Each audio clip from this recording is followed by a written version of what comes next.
Hello student, তোমরা যারা class 12 অর্থাৎ দ্বাদশ শ্রেণীর সেমিস্টার 4-এর ছাত্রছাত্রী আছো এবং তোমাদের রাষ্ট্রবিজ্ঞান সাবজেক্টটা আছে এবং এই সাবজেক্টে তোমরা ভালো নম্বর অর্থাৎ 90%-এর ওপরে নম্বর পেতে চাইছো, আজকের ক্লাসটা সম্পূর্ণ তোমাদের জন্য। আজকের ক্লাসে তোমাদের 3 নম্বর ইউনিট থেকে গুরুত্বপূর্ণ 3টি 6 নম্বরের প্রশ্নের উত্তর নিয়ে আলোচনা করব। আজকের ক্লাসের প্রথম প্রশ্ন থাকছে ভারতের ওপর বিশ্বায়নের গুরুত্বপূর্ণ প্রভাব, বা প্রশ্নটা ঘুরিয়ে আসতে পারে ভারতের উপর বিশ্বায়নের ইতিবাচক ও নেতিবাচক প্রভাব আলোচনা করো। প্রশ্নের উত্তরটা তোমরা বুঝে নাও। প্রথমেই ভূমিকা অর্থাৎ ইন্ট্রোডাকশন দিয়ে শুরু করবে। সেখানে কি লিখবে দেখো, বিশ্বায়ন হলো এমন একটি প্রক্রিয়া যার মাধ্যমে পৃথিবীর বিভিন্ন দেশ অর্থনীতি, সমাজ, রাজনীতি এবং সাংস্কৃতিক দিক থেকে একে অপরের সঙ্গে খুব নিবিড়ভাবে যুক্ত হয়। 1991 সালে ভারত সরকার উদারীকরণ, বেসরকারীকরণ ও বিশ্বায়ন, যেটাকে এলপিজি বলা হয়, অর্থাৎ লিবারাইজেশন, প্রাইভেটাইজেশন এবং গ্লোবালাইজেশন নীতি গ্রহণ করে। এর ফলে ভারত বিশ্ব অর্থনীতির সঙ্গে যুক্ত হওয়ার সুযোগ পায়। বিশ্বায়ন ভারতের জন্য যেমন দ্রুত উন্নতির পথ খুলে দিয়েছে, তেমনই কিছু সমস্যাও তৈরি করেছে। তাই ভারতের ওপর বিশ্বায়নের প্রভাবকে আমরা দুভাবে দেখতে পারি, ইতিবাচক আর হচ্ছে নেতিবাচক। এবার বিশ্বায়নের ইতিবাচক প্রভাব দেখো। ইতিবাচক মানে ভালো দিক। বিশ্বায়নের ফলে কি ভালো হয়েছে দেখো, প্রথম হচ্ছে অর্থনৈতিক উন্নতি। 1991 সালের সংস্কারের পর ভারতীয় অর্থনীতির বার্ষিক বৃদ্ধির হার উল্লেখযোগ্যভাবে বাড়ে। এর ফলে ভারত দ্রুত বিকাশমান অর্থনীতিগুলির মধ্যে একটিতে পরিণত হয়। দেশের মাথাপিছু আয় বৃদ্ধি পাওয়ায় জনগণের জীবনযাত্রার মান উন্নত হয়। সেকেন্ড ভালো দিক ছিল কি, বৈদেশিক বাণিজ্য ও প্রযুক্তির বৃদ্ধি। বিশ্বায়নের কারণে বৈদেশিক মুদ্রা ভাণ্ডার অনেক বেড়েছে। দেশের রপ্তানি বৃদ্ধি পাওয়ায় ভারত এখন আমদানির বেশিরভাগ খরচ নিজেই মেটাতে সক্ষম হয়। এছাড়াও তথ্য প্রযুক্তি, সফটওয়্যার, টেলিকম, তারপরে দেখো ফার্মাসিউটিক্যাল মানে হচ্ছে ঔষধ শিল্পের নতুন উন্নত প্রযুক্তি আসে, যা ভারতকে আন্তর্জাতিক বাজারে একটি শক্ত অবস্থান তৈরি করতে সাহায্য করে। 3 নম্বর ভালো দিক হচ্ছে বিশ্বায়নের যে বিদেশি বিনিয়োগ আর কর্মসংস্থান। বিদেশি প্রত্যক্ষ বিনিয়োগ এর পরিমাণ অনেক বেড়েছে। এর ফলে শিল্প এবং পরিষেবা খাতে নতুন নতুন কোম্পানি স্থাপিত হয়েছে এবং বহু মানুষের নতুন কাজের সুযোগ সৃষ্টি হয়েছে। অটোমোবাইল, ঔষধ এবং যোগাযোগের মতো ক্ষেত্রে আন্তর্জাতিক বিনিয়োগ বাড়ছে। 4 নম্বর সুবিধা বিশ্বায়নের ক্রেতাদের সুবিধা। আন্তর্জাতিক প্রতিযোগিতা বাড়ার কারণে বাজারে পণ্যের মান উন্নত হয়েছে এবং ক্রেতারা কম দামে ভালো জিনিস কেনার সুযোগ পাচ্ছে। বিদেশি কোম্পানির পণ্য সহজলভ্য হওয়ায় মানুষের ভোগের বৈচিত্র্য বেড়েছে। তারপরে হচ্ছে বিশ্বায়নের নেতিবাচক প্রভাব, অর্থাৎ বিশ্বায়নের এবারে খারাপ দিক, বিশ্বায়নের এফেক্টটা কি হচ্ছে দেখো। প্রথম খারাপ দিক হচ্ছে বিদেশি নির্ভরতা ও ঋণ বৃদ্ধি। অনেক সমালোচক মনে করেন বৈদেশিক মুদ্রার সঞ্চয় বাড়লেও এর বড় অংশই বিদেশি ঋণের ওপরে নির্ভরশীল। যদি রপ্তানি কমে যায় তবে এই ঋণ পরিশোধ করা কঠিন হতে পারে এবং দেশ ঋণের ফাঁদে পড়ার ঝুঁকি থাকে। সেকেন্ড ক্ষতি কি, খারাপ দিক হচ্ছে বিশ্বায়নের যে দেশীয় শিল্পের ক্ষতি। বড় বহুজাতিক সংস্থা যেমন এমএনসিগুলো কি করছে, এমএনসিগুলোর আগমনের ফলে দেশের ছোট মাঝারি শিল্পগুলি প্রতিযোগিতায় টিকে থাকতে না পেরে বন্ধ হয়ে যাচ্ছে। এর ফলে বহু শ্রমিক কাজ হারিয়ে বেকার হয়ে পড়ছে। তারপরে কি আছে দেখো, আয় বৈষম্য বৃদ্ধি। বিশ্বায়নের ফলে সমাজে একটি ছোট অংশ বিপুল সম্পদের মালিক হয়েছে, কিন্তু দারিদ্র মানুষের সংখ্যা কমেনি। ধনী ও গরিবের মধ্যে আয়ের বৈষম্য আরও বেড়েছে, যা সামাজিক অস্থিরতা সৃষ্টি করেছে। তারপরে খারাপ দিক হচ্ছে কৃষিক্ষেত্রে সংকট। বিশ্বায়নের নীতির ফলে কৃষিক্ষেত্রে সরকারি ভর্তুকি কমেছে। বিদেশি বীজ, সার ও পণ্যের সঙ্গে প্রতিযোগিতায় দেশীয় কৃষকরা ক্ষতিগ্রস্ত হচ্ছে। ঋণের বোঝা সামলাতে না পেরে অনেক কৃষক আত্মহত্যা করতে বাধ্য হচ্ছে। আর শেষ খারাপ দিক এখানে যেটা বলা হয়েছে, সাংস্কৃতিক ও পরিবেশগত চাপ।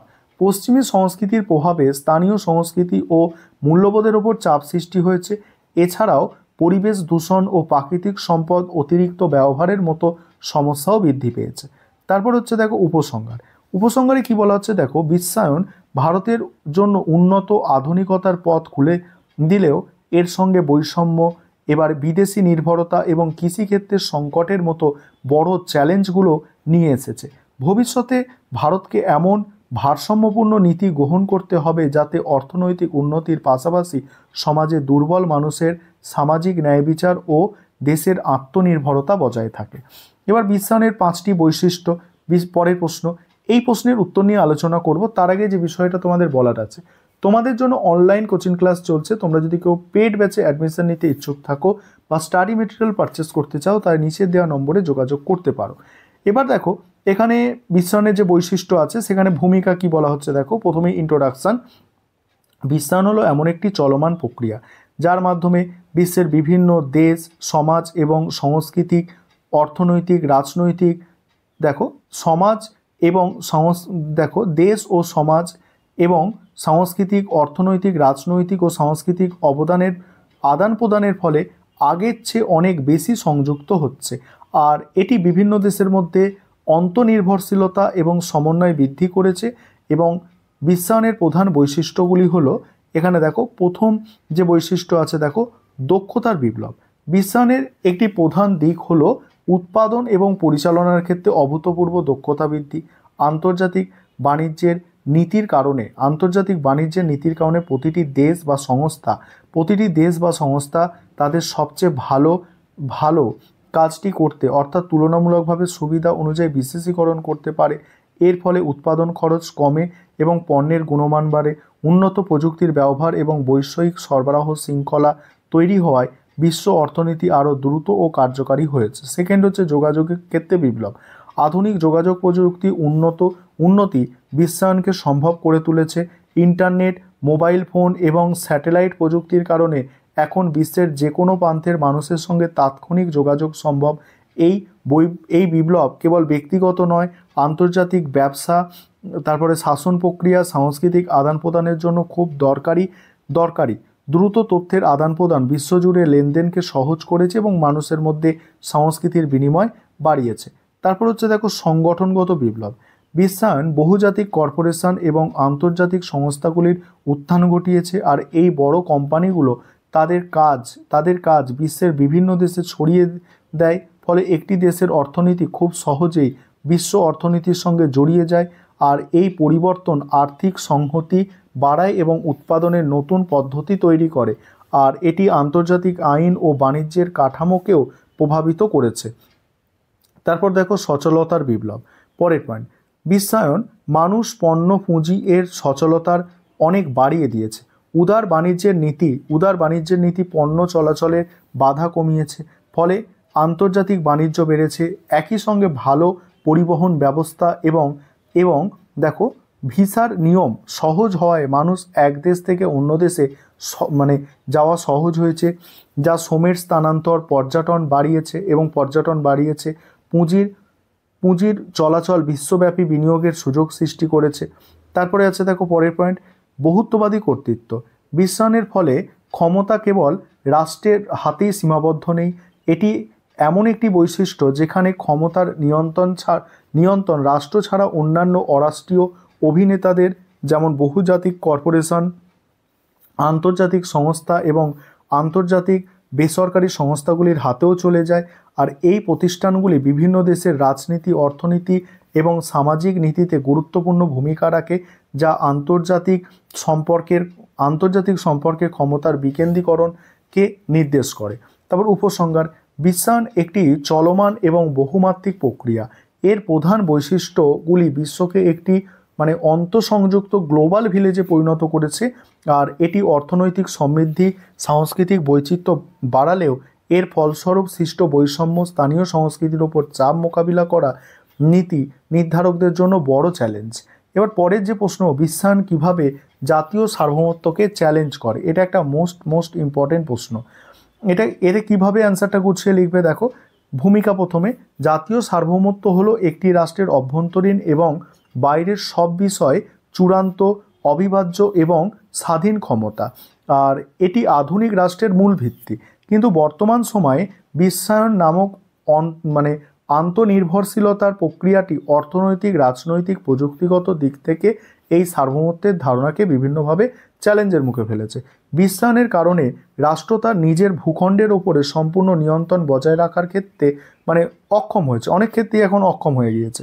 তারপরে বিশ্বায়ন দ্বারা সার্বভৌমত্বের চ্যালেঞ্জ, সেখানে কি বলা হচ্ছে, প্রথম পয়েন্ট হচ্ছে অর্থনৈতিক নীতির ওপর নিয়ন্ত্রণ হ্রাস। বিশ্বায়নের সবচেয়ে বড় চ্যালেঞ্জ সৃষ্টি করে অর্থনৈতিক ক্ষেত্রে।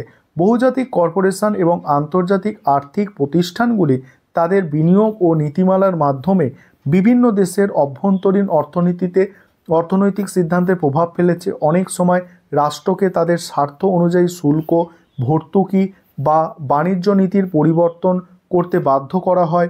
ফলে রাষ্ট্র নিজের জাতীয় স্বার্থে স্বাধীনভাবে অর্থনৈতিক নীতি তৈরি ও প্রয়োগ করার ক্ষমতা হারায়। এবং বাকি পোর্শনটা তোমরা দেখে নাও, বাকি প্রশ্নের উত্তরের অংশটুকু তোমরা দেখো। আর তোমরা যারা আমাদের পেড ব্যাচে অ্যাডমিশন নিতে চাইছো তোমরা অবশ্যই যোগাযোগ করবে। একটা কথা মনে রাখবে যে এই যে তোমাদের গ্লোবাল পলিটিক্সের উপরে পোর্শনটা দিয়েছে, এটা যদি ভালো করে তোমরা খুব ভালো করে কোয়ালিটির অ্যান্সার না লিখতে পারো তাহলে কিন্তু তোমাদের নম্বর ভালো আশা করা যায় না।